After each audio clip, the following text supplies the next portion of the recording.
வாங்க பானிபூரி சாப்பிடலாம். பானிபூரி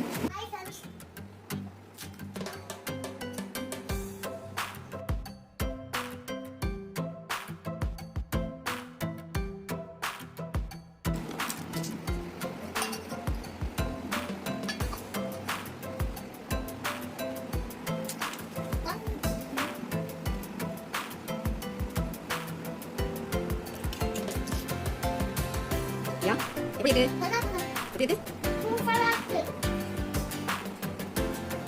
எப்படி சாப்பிடுறது? ஊட்டி